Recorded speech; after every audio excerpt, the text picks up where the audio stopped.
Então, gente, chegou a hora da gente começar a contar essa história. A história do Nestor começa exatamente nesse lugar aqui. Olha só. E a partir desse momento você vai mergulhar nessa história. Porque só na infância, o Nestor, ele passou por coisas que, olha, você não vai acreditar no que você vai ouvir a partir de agora. Vamos começar a contar essa história, gruda na tela e vamos adivinhar o que ele faz hoje. Vamos ver. Nestor apanhava, e muito, daquele padrasto. E na maioria das vezes, sem saber o motivo. Exatamente, precisa sem saber por quê. E não era só ele não. Aquele homem batia até na irmãzinha de Nestor, recém-nascida. O motivo? Porque ela chorava. Eles achavam que a criança tinha que respeitar ele de toda maneira. A mãe de Nestor também sofria com a mão pesada do marido. Toda vez que um filho ia apanhar, ela se colocava na frente e apanhava também. Que vida, não, os velhos daquele tempo eram casco mesmo. Batia mesmo? Eu não duvido que batia mesmo. Ixi. Era um brabo. Aos 7 anos, cansado de apanhar, Nestor resolve fugir. Mas ele não tinha nem tamanho e nem coragem para se afastar demais. Então, passava o dia escondido no mato. E à noite, voltava para dormir perto de casa. Tinha até onça lá em Cruzeiro do Oeste, Taperacuí. Tinha onça andando em volta das casas, assim. Minha mãe contava muito isso pra gente. Um dia, a mãe percebe aquele movimento do filho, de que ele voltava toda noite para dormir perto de casa. Então, ela deixa uma canequinha com doce de abóbora para fora, na varanda. Ela sabia que aquele filho estava com fome e precisava de alimento. Era um gesto simples e poderoso de amor de mãe. A mãe sempre colocou nele esse desejo de vencer essa dificuldade.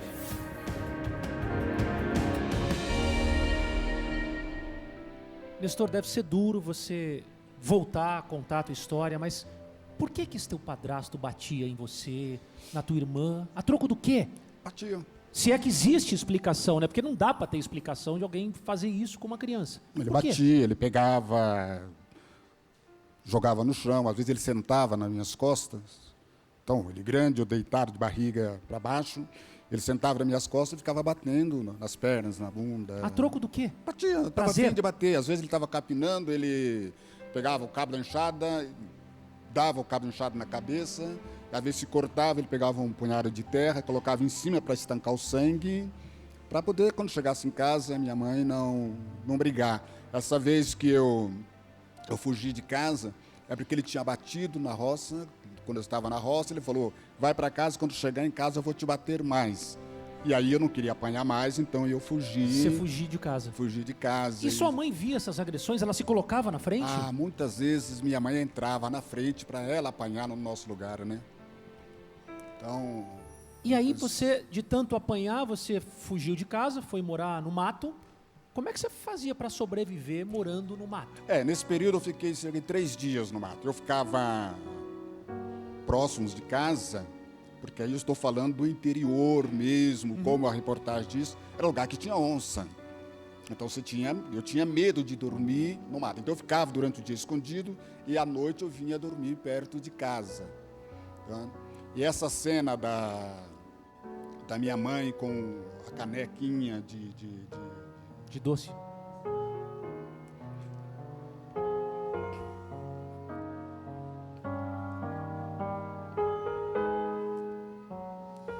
ela é muito forte, né?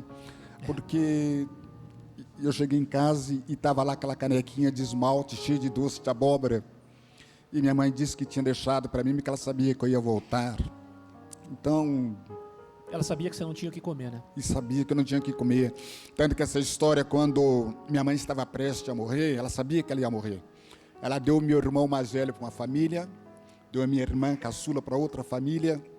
E quando ela ia arrumar outra família para me morar, eu disse, não, eu não vou morar com outra família, eu vou ficar com você até o fim.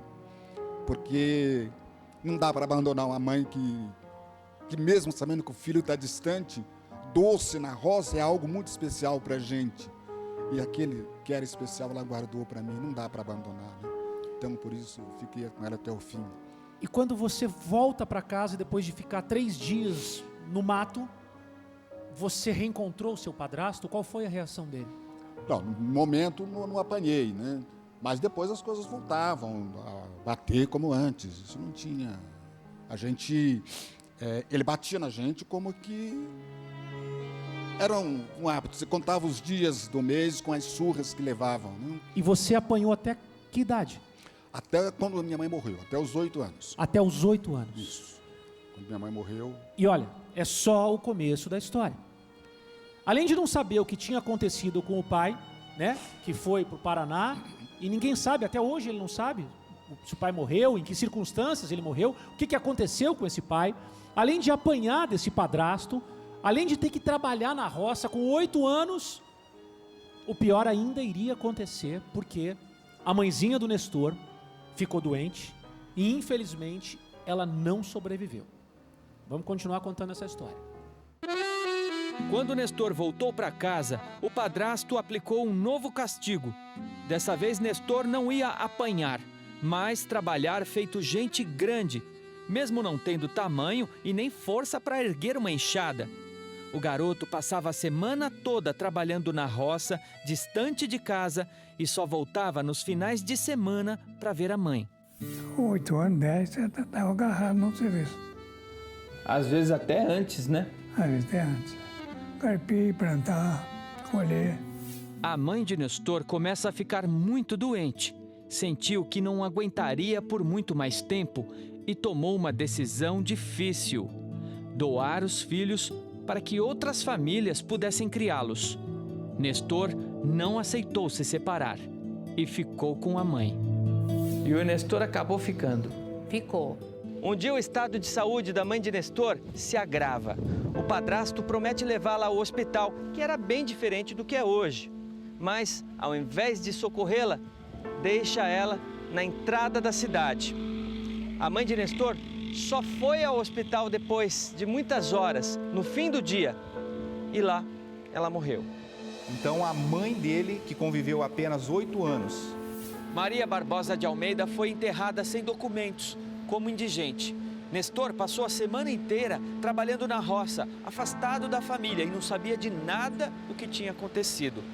No sábado, o capataz da fazenda chegou para pagar o salário da semana aos peões e foi direto àquele garoto de 8 anos para fazer um aviso. Nestor, você não tem mais mãe. Sua mãe morreu na segunda-feira. passou, mesmo com todas aquelas dificuldades, passou alegria, né? Que eles tinham a música ali que eles faziam, ele passou alegria e passou caráter, para que o Nestor fizesse a coisa certa.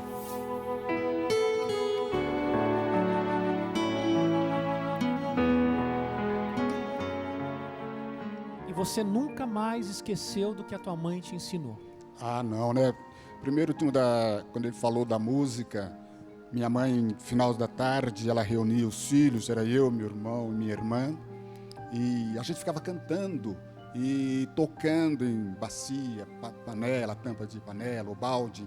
Aqueles eram os nossos instrumentos e nós ficávamos ali tocando e cantando, era o que a gente aprendeu.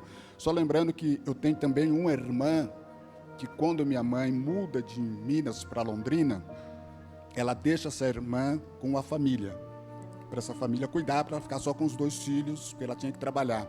Essa família se afastou da gente e eu não conheço essa irmã também, já procurei, não tenho notícia dela até hoje também. Então eu não tenho notícia nem do meu pai e nem da minha irmã. Como é que você convenceu a tua mãe a não te doar? O que você disse para ela naquele momento em que ela doou um irmão seu, o outro? O que você falou para tua mãe? Eu disse que eu ia ficar com ela. Você olhou para ela e falou, não vou te abandonar. Vou ficar com você. Até o final. Fiquei com ela até o último dia que eu pude ver. Foi a semana antes dela, ela morreu na segunda, e eu passei no domingo onde ela estava, e vi, e fui trabalhar, e aí, quando fiquei sabendo, foi já no sábado, foi que ela tinha morrido na segunda-feira. E quem te contou que a sua mãe tinha falecido? Eu com 8 anos, eu trabalhava e ganhava meio salário de um homem. Então eu fazia... Trabalhava com o quê? Na roça, na roça. Com 8 anos você trabalhava na roça. Na roça e ganhava meio salário de um homem. Então meu padrasto colocava para trabalhar e eu fiquei trabalhando a semana inteira e quando foi no final de semana, o dono das terras, o patrão, ele foi para a cidade para buscar dinheiro para pagar os empregados. E lá ele ficou sabendo que minha mãe tinha morrido. Então quando ele volta e ele chega, e foi uma notícia muito triste, muito dolorosa, porque ele entrou e disse, me chamavam de Tenore, Tenore, você não tem mais mãe, sua mãe morreu na segunda-feira. E o seu padrasto tinha abandonado a tua mãe Sim, doente ele na sumiu. rua? Ele deixou ela na porta de um armazém e disse para o dono do armazém, ela vai ficar aqui, eu vou procurar médico, recursos para ela. Deixa ela aí. E ele sumiu. E largou ela lá? Largou lá, ela ficou lá. Ela deixou ela de manhã, ela ficou até a tarde. Quando foi no final da tarde, ele não apareceu, o dono do armazém pediu para um carroceiro levar ela até o hospital. E aí ele levou até o hospital e ela morreu naquela noite. E quando você soube disso? Ah, foi muito triste, né? Para mim foi um ódio. Passei a odiar aquele homem porque não era minha mãe, né? Não podia. Você conseguiu tirar essa mágoa do teu coração desse cara que fez isso com você, com a tua mãe? Muito difícil, mas eu consegui, sabe? Eu tirei o ódio dele, mas eu passei o ódio para mim. E você sofreu muito por isso? Sim, porque daí eu passava a odiar, já que eu não conseguia mais vê-lo, porque o meu desejo era de um dia encontrá-lo. Eu tinha um punhalzinho que eu carregava, e que o meu desejo era o dia que eu encontrasse, eu furá-lo com aquele punhal. E você guardou essa mágoa por Sim, muito tempo? Muito tempo. Meu porque Deus eu do queria. céu. Porque não, E você nunca mais encontrou ele? eu vi ele umas 2 vezes, mas assim de longe, não tivemos mais contato também. Mas já assim, já vi ele quando já tinha uns 14 anos, 15 anos. Gente, a história, eu falei pra você que era uma história impressionante. É isso aí, galera que acompanha o canal do Hora do Faro. Gostaram do vídeo? Ó, não se esqueçam de se inscreverem no canal, comente, compartilhe e ative a notificação para saber de todos os vídeos novos, tá bom? Toda semana tem mais conteúdo aqui no canal do Hora do Faro para você. Beijão para todo mundo e a gente se vê.